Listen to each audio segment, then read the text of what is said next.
अंगीरा भाग 2। ऋषि अंगीरा सिंधु के पूर्व वाले गंधार जन के ऊंचे से ऊंचे अधिकारी जनपति तक रह चुके थे।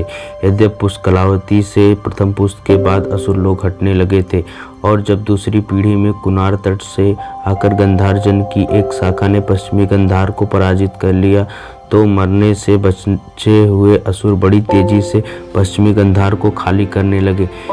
उसमें 30 साल बाद ही सिंधु की पूरब में की भूमि में पर गंधार और मद्रजनों का हमला हुआ और विस्तृता और सिंधु के बीच की भूमि को गंधारों तथा विस्तृता और इरावती रावी के बीच वाले मद्रों ने आपस में बांट लिया, जो पीछे क्रमशः पूर्व गंधार और मद्र जनपति के नाम से प्रसिद्ध हुए। इस आरंभिक देव आर्य असुर संग्राम में दोनों जातियों ने अमानुषिक क्रूरता दिखलाने में होड़ लगा रखी थी, जिसका परिणाम यह हुआ कि गंधार में बिल्कुल ही नहीं और मद्र में बिल्कुल कम असुर बचे रहे। लेकिन समय बीतने के साथ आगे असुरों का विरोध कम पड़ने लगा और पीतकेशों ने भी अपनी युद्ध क्रूरता कम की। यही नहीं बल्कि जैसा कि वरुण सौवीर ने कहा था, पीतकेशों पर असुरों की बहुत सी बातों का प्रभाव पड़ने लगा।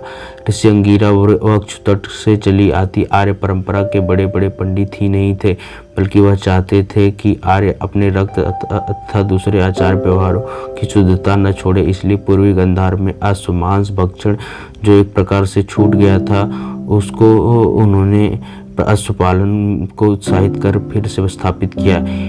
उनके इस आर्यत्व प्रेम, उनकी विद्या और युद्ध विद्या चातुरी की ख्याति इतनी बढ़ चुकी थी कि दूरतम आर्य जनपदों से भी आर्य कुमार उनके पास शिक्षा ग्रहण करने के लिए आने लगे। किंतु उस वक्त किसी को क्या पता था कि आगे चलकर गंधारपुर में अंगीरा का रोपा यह विद्या अंकुर तक्षशिला के रूप में एक विराट वृक्ष बन जाएगा, जिसकी छाया और मधुर फल का लाभ उठाने के लिए सैकड़ों योजन दूर से चलकर आर्य विद्या प्रेमी आएंगे। ऋषि अंगीरा की आयु 65 साल की थी। उनके श्वेत केश नाभि तक लटकती, श्वेत चमकती दाढ़ी उनके प्रशांत चेहरे पर बहुत आकर्षक मालूम होते थे। अभी लेखनी, स्याही और भोजपत्र का इस्तेमाल करने कई सदियों की जरूरत थी। उनका सारा अध्यापन मौखिक हुआ करता था, जिसमें पुराने गीतों और कविताओं को विद्यार्थी दोहरा कर कंठस्थ करते थे। दूर के विद्यार्थी अपने साथ खाद्य पदार्थ सामग्री नहीं ला सकते थे, इसलिए ऋषि अंगीरा को विद्यार्थियों के भोजन वस्त्र का प्रबंध करना पड़ता था। अंगीरा ने अपने पैतृक खेतों के अतिरिक्त विद्यार्थियों की सहायता से जंगल काटकर नए खेत आबाद किए थे, जिनसे साल भर के खाने के लिए गेहूं पैदा हो जाता था। अभी बाग बगीचों का रवाज न था, किंतु जंगल जब फल पकने का समय आता तो अपनी शिष्य मंडली के साथ वह वहाँ फल जमा करने के लिए चले जाते। खेत जोतने, बोने, काटने, फल फूल काश जमा करने के समय ऋषि और उनके विद्यार्थी वक्ष और सुवास्तु के तटों पर बने गीतों के वो बड़े राग से गाया करते थे। सारे गंधार में उनसे सबसे बड़ा अस्वस्थ अश्वपालन स्थान ऋषि अंगीरा का था। दूर दूर तक अपने शिष्यों और परिचितों को ढूंढवा कर उन्होंने उच्च जाति के घोड़े घोड़ियों को जमा कर उनके वंश की वृद्धि की। सैंधव सिंधु तटवर्ती घोड़ों का जो पीछे सर्वत्र भारी नाम हुआ, उनका प्रारंभ ऋषि अंगीरा के अस्वस्थ में से ही हुआ था। इसके अतिरिक्त ऋषि अंगीरा के पास हजारों गायें और भेड़ें थी, जिन उनके शिष्यों को विद्या अध्ययन के साथ साथ बराबर काम करना पड़ता था, जिसमें ऋषि भी समय समय पर हाथ बटाते थे। यह जरूरी भी था, क्योंकि इस प्रकार शिष्यों को खाने पहनने की कोई तकलीफ नहीं हो पाती थी। तक्षशिला के पूर्व के सारे पहाड़ सुजल सुफल हरे भरे थे। ऋषि अंगीरा के साथ उस वक्त वरुण और पाल की टोली गोश्त की देखभाल कर रही थी। तंबुओं के बाहर कुछ दूर पर लाल उजड़े बछड़े फुदक रहे थे। ऋषि अपने शिष्यों के साथ बाहर हरी घास पर बैठे हुए थे। ऋषि के बाएं हाथ में बारीक ऊन की पूनी थी और दाहिना हाथ काठ की बड़ी तकली को चला रहा था। शिष्यों में भी कोई तकली चला रहा था, कोई ऊन निकिया रहा था और कोई लंबी पूनी तैयार कर रहा था। आज ऋषि प्राचीन और नवीन आर्य और अनार्य रीति रिवाजों, शिल्प व्यवसायों को कौन ग्राह करता है, कौन त्याज है, इस बात को समझा रहे थे। वत्सों, सभी नवीन त्याज हैं, सभी प्राचीन ग्राह है। यह कहना बिल्कुल गलत है और करना तो और भी असंभव। वक्षतट के आर्यों में जब पहल पत्थर के हथियारों की जगह तांबे का हथियार प्रचलन होने लगा तो उन्होंने इन नवीन चीज का विरोध किया था। ऋषि के प्रिय शिष्य वरुण ने पूछा, पत्थर हथियार से कैसे काम कर चलता होगा?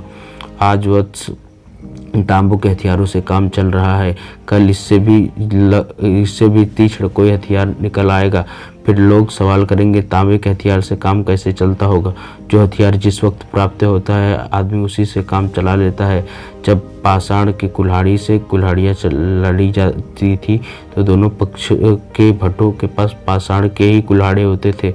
जैसे ही एक पक्ष के पास तांबे का कुल्हाड़ा है, वैसे ही दूसरे पक्ष को भी पाषाण छोड़ तांबे का कुल्हाड़ा हाथ में लेना पड़ा। यदि ऐसा न करता तो संसार में जीने के लिए उसे स्थान न मिलता। इसलिए मैंने कहा, सभी नवीन बातों का त्याग करना गलत है। यदि मैं नवीन का विरोधी होता तो इतने सुंदर घोड़े, इतनी सुंदर गाय न पैदा करा सकता। मैंने देखा, अच्छे घोड़े घोड़ियों को अच्छे बछड़े होते हैं।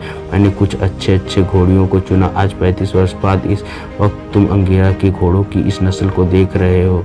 असुर खेतों की खाद का अच्छा प्रबंध करते थे। इस पहाड़ी नदियों से नहरें निकलकर सिंचाई करते थे। हमने गंधार से इन बातों को स्वीकृत किया है।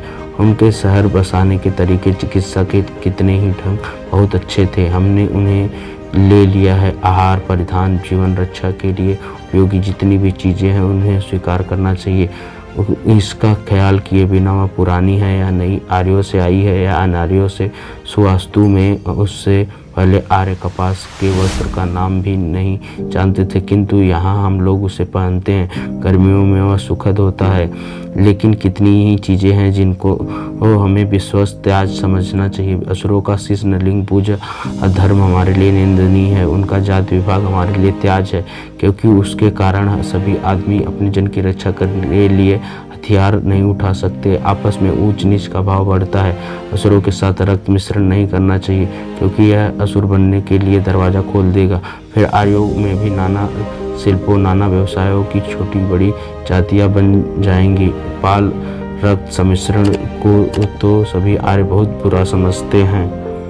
ऋषि हाँ, किंतु इसके लिए उतना ध्यान देने के वो तैयार नहीं है। क्या असुर अथवा कुल स्त्रियों के साथ आर्य समागम नहीं करते?